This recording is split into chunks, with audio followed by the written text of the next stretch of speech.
إننا الأبطال لا نحني الرؤوس، إننا للمجد أرخصنا النفوس. خالد في البر كان ليث حق، في البحار كان حوتا بربروسا. إننا الأبطال لا نحني الرؤوس، إننا للمجد أرخصنا النفوس. إننا الأبطال لا نحني الرؤوس، إننا للمجد أرخصنا النفوس. خالد في البر كان ليث حق، في البحار كان حوتا بربروسا. بسم الله الرحمن الرحيم. الحمد لله رب العالمين، والصلاة والسلام على رسوله الأمين محمد وعلى آله وصحبه أجمعين و من تبعهم بإحسان إلى يوم الدين. بینندگان عزیز و گرامی شبکه جهانی وصال حق، السلام علیکم و رحمت الله تعالی و برکاته. باز هم با قسمت جدیدی برنامه قهرمانان، البته با ادامه قهرمان گذشته که در موردش صحبت کردیم، نورالدین زنگی، خدمت شما عزیزان هستم. در مورد نورالدین زنگی گفتیم که با لقب اعدل الملوک، حتی بعضی مورخین با او دادن که خیلی عادل بود، پرهیزگار بود و محب سنت بود. سنت های پیامبر را خیلی دوست داشت. با هر کسی که با سنت پیامبر اکرم صلی الله علیه و سلم مخالفت میکرد، با او اعلان جنگ میکرد، با او دشمنی داشت و همچنان سعی میکرد که برای مذهب اهل سنت و الجماعت، مردم را متحد و متفق نگه دارد و اهل سنت و الجماعت همیشه یک مشت و یک پارچه باشند. با آنکه خودش منتسب به مذهب حنفی بود، با مذاهب دیگری اهل سنت هیچ نوع تعصبی نداشت، بلکه برای آنها نیز یکسان خدمت میکرد. و سبب دشمنی و عداوتی که روافض با نورالدین زنگی داشت، گفتیم همین محبت‌هایش با سنت پیامبر اکرم صلی الله علیه و سلم بود. هر کسی که تلاش کند که سنت‌های پیامبر اکرم صلی الله علیه و سلم زنده شوند و سنت پیامبر اکرم صلی الله علیه و سلم پیاده شود، اولین گروهی که نفرت دارند خوششون نمیآید روافض هستند و بدعت‌هایی را که دولت عبیدی رافضی در عبادات مسلمانان ایجاد کرده بودند، آنها را یک بعد دیگر از بیخ میکند و دور میکرد و دوباره سنت های پیامبر اکرم صلی الله علیه و سلم را زنده میکرد که با عنوان نمونه به از آن اشاره کردیم که حی علی الصلاة و حی علی الفلاح را به جای حی علی خیر العمل که دولت رافضی و عبیدی در از آن اضافه کرده بودند را پس حی علی الصلاة و حی علی الفلاح را برگرداند و حی علی خیر العمل، این چیز بدعی را از اذان مسلمانان دور کرد. و همچنین ابوالبرکات نقل می کند که همراه عمویم در مجلس ابوالقاسم حاضر شدیم که احادیث پیامبر اکرم صلی الله علیه و سلم را نقل می کرد. حدیث را این شیخ ابوالقاسم می خواند که در حدیث میاد که پیامبر اکرم صلی الله علیه و سلم بیرون شد یک بار متقلداً سیفاً، شمشیرشان در گردنشان آویزان بود. اما اینجا لشکر مسلمانان، خود نورالدین زنگی و افرادش دیگه، لشکر مسلمانان در تمام نقاط دنیا شمشیرهای خود را، اسلحه خود را در کمر میبستند. وقتی که این حدیث را شنید، این فقط به خاطر این عرض میکنم که چقدر این حاکم مسلمان و این امیر مسلمان چقدر شوق و علاقه به زنده کردن سنت ها داشته است. حدیث را شیخ ابوالقاسم میخواند که پیامبر اکرم صلی الله علیه و سلم یک بار بیرون شد و شمشیر در گردنش آویزان بود. اینجا نورالدین زنگی گفت وقتی که پیامبر شمشیر در گردن آویزان میبراید، خب پس ما چرا در کمر خود بسته کنیم؟ ما چرا در کمر بسته میکنیم؟ فوراً به خاطر عمل به همین سنت، وقتی که فردا با لشکرش بیرون میشوند به سوی جهاد میروند، این شیخ ابوالبرکات میگوید دیدیم که نورالدین زنگی شمشیرش را و سلاحش را در گردنش آویزان کرده و تمام افرادش که لشکریان او از دنبالش هستند در گردنهایشان سلاحشان را آویزان کردند تا به سنت پیامبر اکرم صلی الله علیه و سلم عمل شود. این اتباع و محبت سنت است که در دل این حاکم مسلمان وجود داشت. در باره مواقف و فضائل این ابرمرد اگر ما بخوانیم خیلی زیاد هست. ساعتها نیاز است که ما در مورد فضائل و مناقب این ابرمرد و عملکردهای سالم و درست و محمود این مرد صحبت بکنیم که نامش هم محمود هست. ابو شامه نقل میکند که نورالدین زنگی به امور مسلمانان بسیار اهتمام خاصی داشت.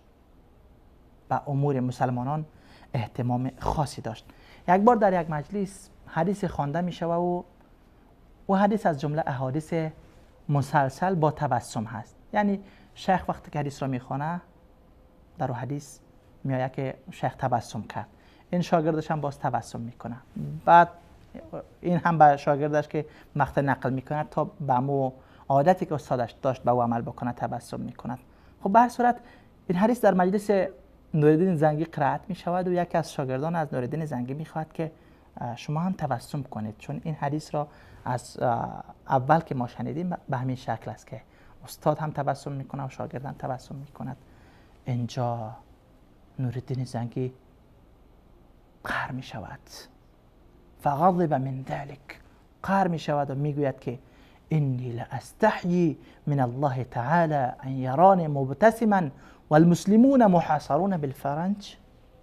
به خدا قسم من از الله می شرمم که من تبسم کنم در حالی که مسلمانان را فرانسوی ها و صلیبی ها محاصره کردن. نه خیر، حالا وقت تبسم نیست، وقت گریه هست تا زمانی که ما مسلمانان را از چنگال صلیبیان نجات دهیم. مواقفی که از این مرد نقل میکنن خیلی زیاد هست. در یکی از جنگ هایی که با صلیبی ها داشت در منطقه هارم در سوریه، میگوین وقتی که لشکر مسلمانان با لشکر صلیبی ها در هارم روبرو شدن، خب فرمانده مسلمانان کیست؟ امیرشان کیست؟ همین قهرمانی که ما در موردش صحبت میکنیم، این ابرمرد از ابرمردان تاریخ اسلام، نورالدین زنگی رحمه الله تعالی. مورخین نقل میکنن که نورالدین زنگی لشکر مسلمانان با لشکر صلیبی ها رو در رو هستند، اما فرمانده مسلمانان از میان لشکر بیرون میشوند، میروند در پهلوی یک تپه‌ای تنها میشوند، خود را تنها میکند و آنجا پیش خداوند به سجده میافتد. کی؟ نورالدین زنگی به سجده میافتد، گریه میکند، تضرع و عاجزی میکند و از خداوند دعا میکند. کلمات دعاش میفهمید چی است؟ گفت یا ربی هؤلاء عبیدک و هم اولیاؤک. ای پروردگار من، این لشکر مسلمانان بندگان تو هستند، غلامان تو هستند،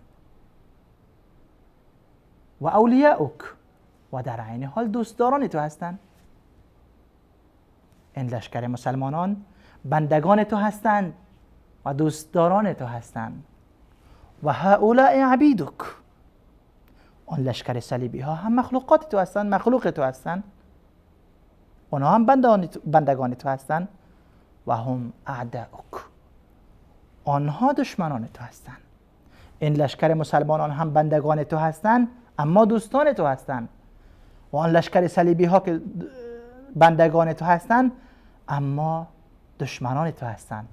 فانصر اولیاءک علی اعدائک ای پروردگار، پس دوستانت را بر دشمنانت غلبه نصیب کن، کمک کن. اش فضول و محمود فی الوسط؟ گفت در این بین من محمود چه کار هستم؟ هیچ. این دشمن، ببخشید، این لشکر مسلمان دوستان تو و او طرف هم لشکر کفار دشمنان تو، هر دو رو در رو شدن. ای الله، تو دوستانت را بر دشمنانت کمک کن، پیروزی نصیب کن، فتح بده. در این بین من چی کار هستم؟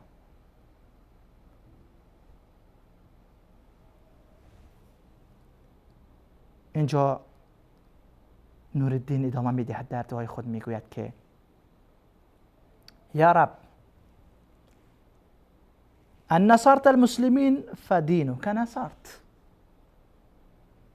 اگر مسلمانان را اینجا کمک کردی، دین خودت را کمک کردی.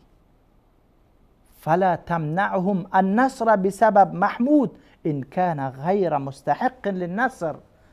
اگر من بنده حقیر و گناهکار تو مستحق کمک نیستم، مرا کمک نکن.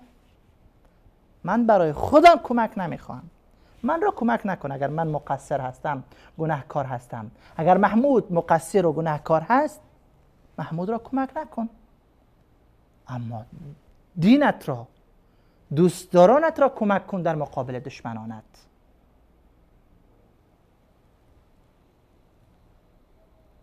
و همچنان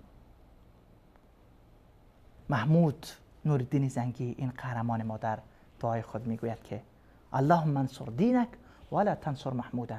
ای الله، دینت را پیروزی نصیب بکن، دینت را کمک کن، نه محمود را. من هو محمود حتی ینصر. محمود که است که او کمک کرده شود. تو دینت را کمک کن، دوستدارانت را کمک کن. اینجا قبل از اینکه معرکه مسلمانان آغاز شود با صلیبی ها، امامی داشت، پیش نماز داشت. او خواب می‌بیند. در خواب می‌بیند که پیامبر اکرم صلی الله علیه و سلم به او میگوید که برو به محمود بگو که صلیبی ها از دمیات فرار کردن، رفتن. امام میگوید که خب چگونه او مرا تصدیق کند حرفای مرا؟ یک علامی بگو. پیامبر اکرم صلی الله علیه و سلم به این امام در خوابش میگوید که علامت بگو که این است که سجده‌ای که تو در پهلوی آن تپه کردی و دعایی که در آنجا کردی، آن دعا را خداوند شنیده است و دعایت را قبول کرده است و صلیبی ها از ترس مسلمانان از اینجا فرار کردند. این امام میآید نزد نورالدین زنگی، میگوید که ای امیر مسلمانان، من در خواب دیدم پیامبر اکرم صلی الله علیه و سلم را که برم گفت به تو خبر دهم که صلیبی ها از اینجا فرار کرده است. نورالدین زنگی گفت چرا؟ چه شده؟ چطور؟ گفت دعایی که کردی قبول شده. نورالدین زنگی حیران شد که من آن دعا را در خلوت تنهایی رفتم، هیچ کسی از آن دعا خبر ندارد. اون گفتگوی خاصی بود که من با پروردگارم کردم. این امام از کجا خبر شد؟ گفت چی دلیل داری که ما اونجا دعا کردم؟ نشانی چی است؟ به تو که گفت که ما اونجا دعا کردم و چی دعا کردم؟ همان الفاظی را که نورالدین زنگی در دعایش کرده بود، امام گفت همچون دعایی کرده بودی خداوند قبول کرد. پیامبر در خواب من این فتح و پیروزی را بشارت داده است. این دلالت می‌کند که چقدر این قهرمانان ما متوکل به الله بودند. با وجودی که دشمنان از نام آنها می‌لرزیدند، اما پیش خداوند غرور، تکبر در دل آنها اصلاً راه نداشت. سر به سجده پیشانی را خاک آلود می کنند، بینی خود را پیش پروردگار خود خاک آلود می کنند و از او خواهان فتح و پیروزی می شوند.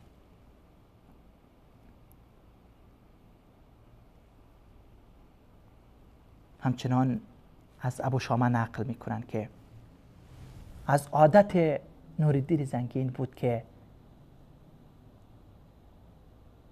در تاریکی شب می رفت به مسجد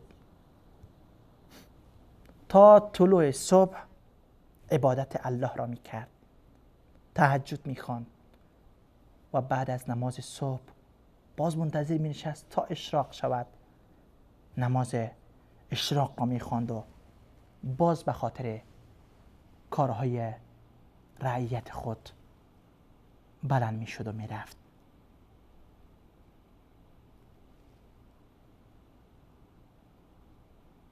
ابن اسیر رحمه الله میگوید که قد طالعت تواریخ الملوك المتقدمین قبل الاسلام وفيه الى يومنا هذا فلم ارى بعد الخلفاء الراشدين وعمر بن عبد العزيز احسن سيرة من الملك العادل نور الدين. الله اکبر، الله اکبر. ابن اسیر، امام ابن اسیر رحمه الله، یکی از امامان تاریخ اسلام، میگوید که من تاریخ امتهای قبل از اسلام را مطالعه کردم و تاریخ بعد از اسلام تاریخ مسلمانان را نیز مطالعه کردم تا به امروز، یعنی تا روزی که این حرف ها را میزند. ابن اسیر رحمه الله میگوید من تاریخ امتهای قبل از اسلام را نیز مطالعه کردم و بعد از اسلام را نیز مطالعه کردم تا به امروز مانند خلفای راشدین و عمر ابن عبدالعزیز ندیدم مگر نورالدین زنگی را. ندیدم هیچ حاکم مسلمان یا غیر مسلمان قبل از اسلام چنان عادل و منصف باشد مثل خلفای راشدین و عمر ابن عبدالعزیز. از نورالدین زنگی کرده عادلتر ندیدم که شباهت داشته باشد به خلفای راشدین و به عمر ابن عبدالعزیز، که چقدر برای نشر عدل و انصاف کوشش میکند و تلاش میکند، شبها را در عبادت الله سپری میکند، شبها را در عبادت الله سپری میکند و روزها را در میدان جهاد با دشمن. این بود تاریخ این قهرمان ما که در موردش مورخین میگویند که از بیت المال مسلمین اصلا چیزی نمیگرفت، تنخواهی نمیگرفت، راتبی نمیگرفت، معاشی نمیگرفت، بلکه از سرمایه شخصی خود، بالای خود و خانوادی خود خرج میکرد.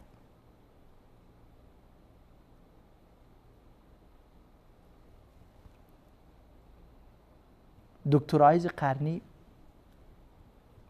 در صفحه توییتر خود نوشته میکنند که عدول العالم الاسلامی 6، عادلان جهان اسلام 6 نفر بودند، یعنی بیشتر از دیگران عادل بودند. خلفای راشدین ابوبکر و عمر و عثمان و علی و عمر ابن عبدالعزیز، و نفر ششم کی می باشه جز قهرمان ما نورالدین زنگی، کسی که بعد از ثلث شب خودش برای نماز شب بلند می شود، لشکریان خود را امر می کند که برخیزید برای نماز تهجد. امیر مسلمانان، حاکم شام و مصر، کسی که صلیبی ها از شنیدن نامش میلرزیدند، اما عبادت پروردگارش را فراموش نمی کرد. شبها را در عبادت الله متعال سپری می کرد، روزها را در پشت اسبش در میدان جهاد. چقدر عبادت گذار بود این ابرمرد ما و این قهرمان از قهرمانان اسلام. عبادت او را از جهاد منع نمی کرد و جهاد او را از عبادت منع نمی کرد و امور مردم و امور حکومتداری او را از الله غافل نمی ساخت و در میان رعیت خود عدل و انصاف را به گونه‌ای پیاده می کرد که مورخین اتفاق نظر دارند که بعد از خلفای راشدین و بعد از عمر ابن عبدالعزیز ششمین حاکم عادل جهان اسلام نورالدین زنگی هست. این بخش عبادت این مرد بود، بخش زهد و تقوای این ابرمرد را نشان میداد، بخش محبت او با سنت پیامبر اکرم صلی الله علیه و سلم را نشان میداد. اما جهاد او با صلیبی ها، جهاد او با دشمنان اسلام، سعی و تلاش او برای وحدت و اتحاد امت اسلامی، جمع کردن اهل سنت و الجماعت مانند یک مشت، این از کارنامه‌های دیگر این ابرمرد تاریخ اسلام و این قهرمان ما بود که حالا وقت برنامه اجازه نمی‌دهد. مجبوریم در برنامه بعد باز هم روی جهاد نورالدین زنگی با صلیبی ها و تلاش هایی که برای وحدت میان فرزندان اسلام انجام داد و در آخر داستان نجات قبر پیامبر اکرم صلی الله علیه و سلم، نجات جسد مطهر پیامبر اکرم صلی الله علیه و سلم از شر مسیحیان در قسمت بعدی منتظر باشید. الله یار و مددگارتان. السلام علیکم و رحمت الله و برکاته. إننا الأبطال لا نحني الرؤوس، إننا للمجد أرخصنا النفوس. خالد في البر كان ليث حق، في البحار كان حوتا بربروسا. إننا الأبطال لا نحني الرؤوس، إننا للمجد أرخصنا النفوس. خالد في البر كان ليث حق، في البحار كان حوتا بربروسا. اذكر الصديق فخرا وابن عفان، ألبع أرسلان والفاتيح عثمان، وابنتا شفين والغازي سليمان. اسأل الرومان عنهم والمجوسا. إننا الأبطال، إننا الأبطال، إننا الأبطال لا نحمي الرؤوس، نحمي الرؤوس.